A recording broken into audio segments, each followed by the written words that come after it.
ପିଲାମାନେ ସମସ୍ତେ ଭଲ ଅଛ? ହଁ, ମୁଁ ବି ଭଲ ଅଛି। ଆଚ୍ଛା, ମତେ କହିଲ ଆଜି ତମେ କଣ ସବୁ ଖାଇଛ? ଆଚ୍ଛା ଆଚ୍ଛା, ଭାତ, ଡାଲି ଆଉ ତରକାରୀ, ରୁଟି ବି ଖାଇଛ?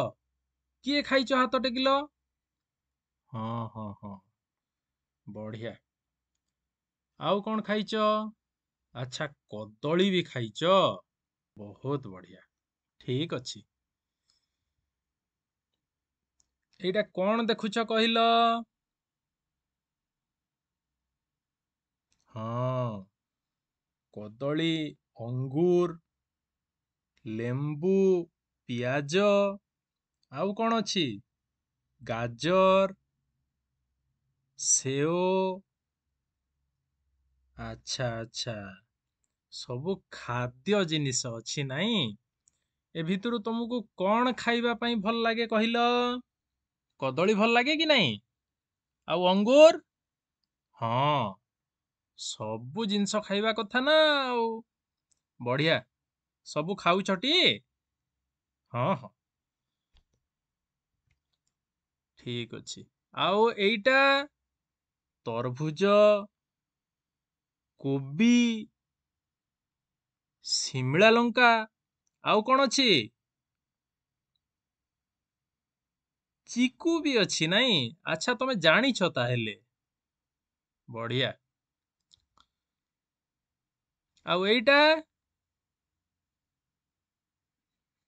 ଏଇଟା ବି ବିଭିନ୍ନ ପ୍ରକାର ଫଳ ରଖା ହେଇଛି ନାଇଁ? ଆଚ୍ଛା, ତାହେଲେ ଆଜି ଆମେ ଖାଦ୍ୟର ଶ୍ରେଣୀ ବିଭାଗ ବିଷୟରେ କିଛି ଜାଣିବାକୁ ପାଇବା, ଯାହାକି ତମ ଷଷ୍ଠ ଶ୍ରେଣୀ ବହିରେ ଅଛି। ଚାଲ ଭିଡିଓଟିକୁ ସମ୍ପୂର୍ଣ୍ଣ ରୂପେ ଦେଖିବା। ଏହି ଭିଡିଓଟି ଦେଖି ସାରିଲା ପରେ ତୁମେ ବିଭିନ୍ନ ପ୍ରକାର ଖାଦ୍ୟ ଚିହ୍ନଟ କରିବ ଏବଂ ଖାଦ୍ୟର ଶ୍ରେଣୀ ବିଭାଗ ମଧ୍ୟ କରିପାରିବ। ଚାଲ ଭିଡିଓଟିକୁ ସମ୍ପୂର୍ଣ୍ଣ ରୂପେ ଦେଖିବା।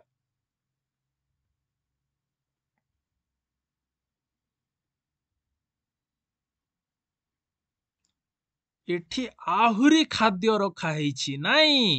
ବଢିଆ। ଏଥିରୁ କଣ ଖାଇବା ପାଇଁ ଭଲ ଲାଗେ କହିଲ? ସବୁ କିଛି ଖାଉଛ ତମେ? ତାହେଲେ ବହୁତ ସୁନା ପିଲାମାନେ ଆଉ।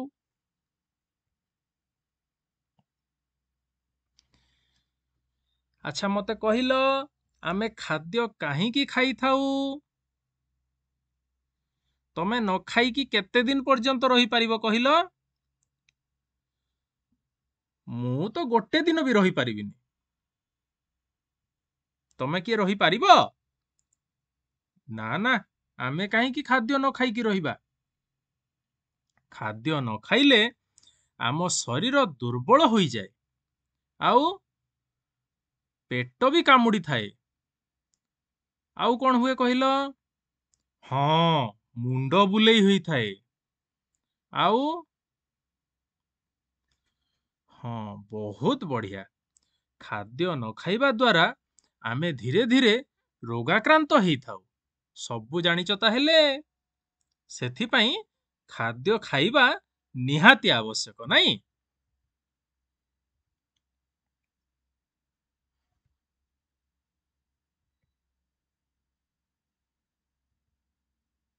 ଦେଖ, ଆମେ ଟିକେ ଆଗରୁ ଯୋଉ ଆଲୋଚନା କରିଥିଲେ, ଖାଦ୍ୟ ଶରୀରକୁ ଶକ୍ତି ଯୋଗାଇଥାଏ, ଶରୀର ବୃଦ୍ଧିରେ ସାହାଯ୍ୟ କରିଥାଏ। ଆମେ ଖାଦ୍ୟ ଖାଇବା ଦ୍ୱାରା ସିନା ବଢିଛୁ ଆଜି। ତମେ ଡେଙ୍ଗା ହେଇଛ କି ନାଇଁ? ଛୋଟରୁ ବଡ ହେଇଛ କି ନାଇଁ? ହଁ, ଖାଦ୍ୟ ଖାଇବା ଦ୍ୱାରା ହିଁ ତାହା ସମ୍ଭବପର ହୋଇଛି। ଆଉ କଣ କରେ? ହଁ, ଖାଦ୍ୟ ଆମ ଶରୀରରେ ରୋଗ ପ୍ରତିରୋଧକ ଶକ୍ତି ମଧ୍ୟ ବୃଦ୍ଧି କରିଥାଏ। ବଢିଆ।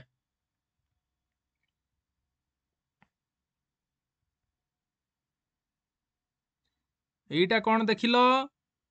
ବ୍ରେଡ ଆଉ ଅଣ୍ଡା ଥୁଆ ହେଇଛି ନାଇଁ? ଖାଇବାକୁ ଭଲ ଲାଗେ? ହଁ। କହିଲ ମତେ, ଆମେ କଣ ସବୁବେଳେ ଏକା ପ୍ରକାର ଖାଦ୍ୟ ଖାଇଥାଉ? ତମେ ସବୁଦିନ କଣ ଭାତ ଆଉ ଡାଲି ଖାଉଛ ଆଉ କିଛି ଖାଉନ? ନା ନା, ସେଗୁଡାକ ସବୁବେଳେ କିଏ ଖାଇବ ବା? ହଁ, ସେଥିପାଇଁ ଆମେ ସେଓ, କାକୁଡି, ଅଙ୍ଗୁର, ବିଭିନ୍ନ ପ୍ରକାର ତରକାରୀ, ଚାଉମିନ ଖାଉଛ କି ନାହିଁ? ଚାଉମିନ, ମ୍ୟାଗି ଏଗୁଡାକ ମଧ୍ୟ ଖାଉଛ ନାହିଁ? କିନ୍ତୁ ଆମେ ସବୁବେଳେ ଏକା ପ୍ରକାର ଖାଦ୍ୟ ଖାଇ ନଥାଉ।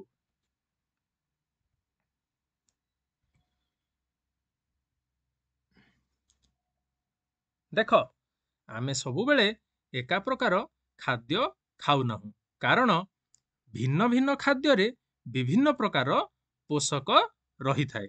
ତେଣୁ ଆମେ ସୁସ୍ଥ ରହିବା ପାଇଁ ବିଭିନ୍ନ ପୋଷକ ଥିବା ଖାଦ୍ୟ ଖାଇବା ଆବଶ୍ୟକ। ଆଚ୍ଛା, ଖାଦ୍ୟ କେତେ ଭାଗରେ ବିଭକ୍ତ ହେଇଛି କହିଲ? ହଁ, ଖାଦ୍ୟ ବହୁତ ଗୁଡ଼ାଏ ଭାଗରେ ବିଭକ୍ତ ହେଇଛି। ଯେପରି ଶ୍ଵେତସାର, ପୁଷ୍ଟିସାର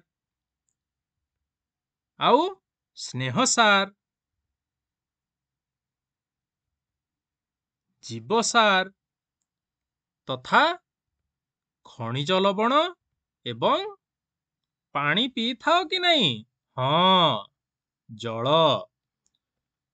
ଆଚ୍ଛା, ମତେ କହିଲ, ଶ୍ଵେତସାର ଜାତୀୟ ଖାଦ୍ୟକୁ ଆମେ କେମିତି ଚିହ୍ନିବା? ହଁ, ଭାତ, ରୁଟି ଆଦି ଖାଦ୍ୟ ଖାଇବା ଦ୍ୱାରା ଆମକୁ ସାଙ୍ଗେ ସାଙ୍ଗେ ଶକ୍ତି ମିଳିଥାଏ। ସେଥିପାଇଁ ସେହି ଖାଦ୍ୟ ଗୁଡ଼ିକୁ ଆମେ ଶ୍ଵେତସାର ଜାତୀୟ ଖାଦ୍ୟ ବୋଲି କହିଥାଉ। ପୁଷ୍ଟିସାର କେମିତି ଜାଣିବା? ହଁ, ଡାଲି ଜାତୀୟ ଖାଦ୍ୟ ଯଥା ମୁଗ ଡାଲି, ହରଡ଼ ଡାଲି ଆଉ ବହୁତ ପ୍ରକାର ଡାଲି ଖାଇବା ଦ୍ୱାରା ଆମ ଶରୀରରେ ମାଂସପେଶୀ ଗୁଡ଼ିକ ବଳବାନ ହେଇଥାନ୍ତି। ସେଥିପାଇଁ ସେଇ ଖାଦ୍ୟ ଗୁଡ଼ିକୁ ଆମେ ପୁଷ୍ଟିସାର ଜାତୀୟ ଖାଦ୍ୟ ବୋଲି କହିଥାଉ। ଆଉ ଯେଉଁ ଖାଦ୍ୟ ଆମକୁ ଚିକଣିଆ ଲାଗିଥାଏ ସେଗୁଡ଼ାକ ସବୁ ସ୍ନେହସାର ଜାତୀୟ ଖାଦ୍ୟ। ଯେପରି ତେଲ, ଘିଅ ଇତ୍ୟାଦି। ଆଉ ସମସ୍ତେ ପାଣି ପିଉଛ ତ? ହଁ, ପାଣି ପିଇବା ଅତ୍ୟନ୍ତ ଆବଶ୍ୟକ। ଆଚ୍ଛା, ମତେ କହିଲ, ଶ୍ଵେତସାର ଜାତୀୟ ଖାଦ୍ୟ କୋଉଟା? ହଁ, ଚିତ୍ରରେ ଦେଖି ପାରୁଛ ନା ନାହିଁ? ରୁଟି, ବ୍ରେଡ ଆଉ କଣ ଅଛି? ଦେଖିଲ, ଚାଉଳ, ଚିନି, ଗୁଡ଼, ସାରୁ, ଆଳୁ ଏଇ ଖାଦ୍ୟ ଗୁଡ଼ାକ ଯେଉଁଟା ଆମ ପାଟିକୁ ମିଠା ଲାଗିଥାଏ ସେ ଖାଦ୍ୟ ଗୁଡ଼ିକୁ ଆମେ ଶ୍ଵେତସାର ଜାତୀୟ ଖାଦ୍ୟ ବୋଲି କହିଥାଉ। ଆହୁରି ମଧ୍ୟ ବାଜରା, ଅଟା, ମାଣ୍ଡିଆ, ମକା, କନ୍ଦମୂଳ ଇତ୍ୟାଦି ଶ୍ଵେତସାର ଜାତୀୟ ଖାଦ୍ୟର ଅନ୍ତର୍ଭୁକ୍ତ।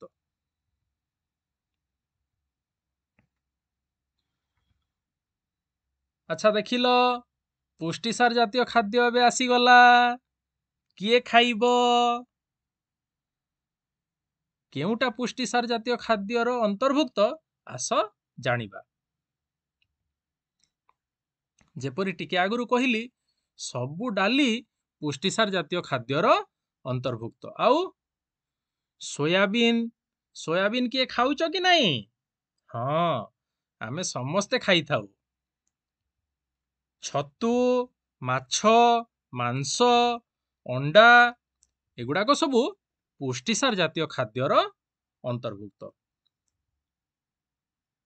ଏବେ ମତେ କହିଲ, ସ୍ନେହସାର ଜାତୀୟ ଖାଦ୍ୟ କେଉଁଟା? ହଁ, ତେଲ, ଘିଅ, ଲହୁଣୀ, ମାଛ, କ୍ଷୀର, ଅଣ୍ଡା, ମାଂସ ଇତ୍ୟାଦି ସ୍ନେହସାର ଜାତୀୟ ଖାଦ୍ୟର ଅଂଶ ବିଶେଷ। ବଢିଆ, ସବୁ ଜାଣୁଛ ଆଉ। ଆଉ ଜୀବସାରର ଉତ୍ସ ଗୁଡ଼ିକ କ'ଣ? ହଁ, ଜୀବସାର ମାନେ ଆମ ଶରୀରରେ କେତେ ମାତ୍ରାରେ ଭିଟାମିନ୍ ଆବଶ୍ୟକ ହେଇଥାଏ। ଯେପରି ଭିଟାମିନ୍ ଏ ର ଉତ୍ସ ହେଉଛି ପାଚିଲା ଅମୃତଭଣ୍ଡା, ଆମ୍ବ, ଗାଜର, କ୍ଷୀର, ମାଛ ତେଲ ଇତ୍ୟାଦି। ପୁଣି ଭିଟାମିନ୍ ବି ଆମେ ଯେତେବେଳେ ଢିଙ୍କି କୁଟା ଚାଉଳ, ଚକଡ଼ ମିଶା ଅଟା, ବାସି ତୋରାଣୀ, କାଞ୍ଜି, ଶାଗ, କ୍ଷୀର ଆଦି ଖାଇଥାଉ ସେତେବେଳେ ଭିଟାମିନ୍ ବି ପାଇଥାଉ। ଆଉ ଭିଟାମିନ୍ ସି, ହଁ, ସବୁ ଖଟା ଫଳ ଗୁଡାକ ଭିଟାମିନ୍ ସି ର ଅନ୍ତର୍ଭୁକ୍ତ। ଯେପରି କମଳା, ଲେମ୍ବୁ, ପିଜୁଳି, ଟମାଟୋ, ଅଁଳା ଇତ୍ୟାଦି। ଆଉ ଭିଟାମିନ୍ ଡି ରେ କ'ଣ କ'ଣ ଅଛି ଦେଖିଲ? ହଁ, ଛୋଟ ମାଛ, ଛେଳି କଲିଜା, ଅଣ୍ଡା ଆଉ କ୍ଷୀର, ସବୁଠୁ ମୁଖ୍ୟ ସୂର୍ଯ୍ୟ କିରଣ।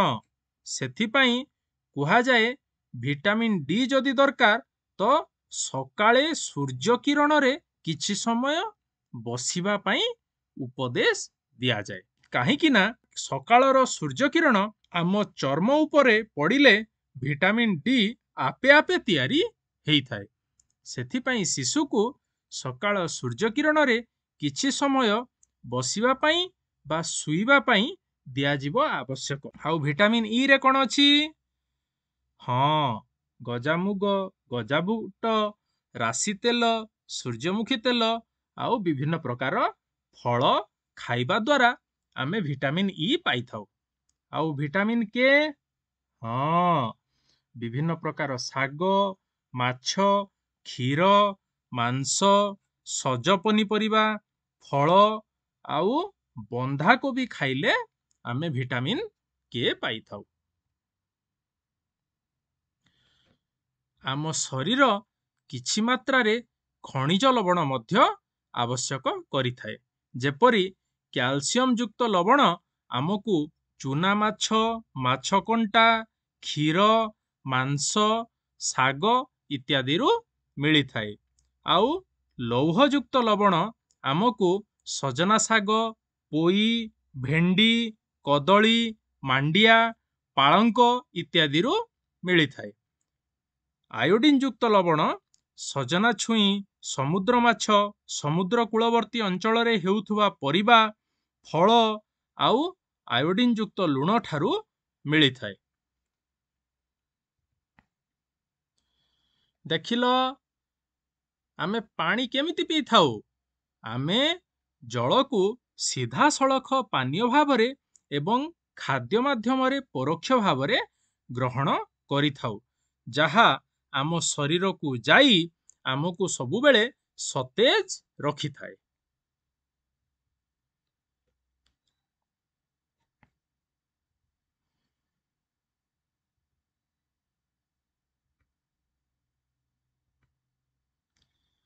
ଏବେ ମୁଁ ତମକୁ ଗୋଟେ କାମ ଦଉଛି।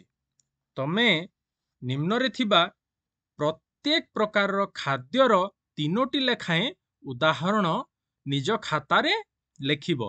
ଶ୍ୱେତସାର ଜାତୀୟ ଖାଦ୍ୟର, ପୁଷ୍ଟିସାର ଜାତୀୟ, ସ୍ନେହସାର ଜାତୀୟ ଏବଂ ଜୀବସାର ଜାତୀୟ ଖାଦ୍ୟର ଉଦାହରଣ ତମ ଖାତାରେ ଲେଖିବ।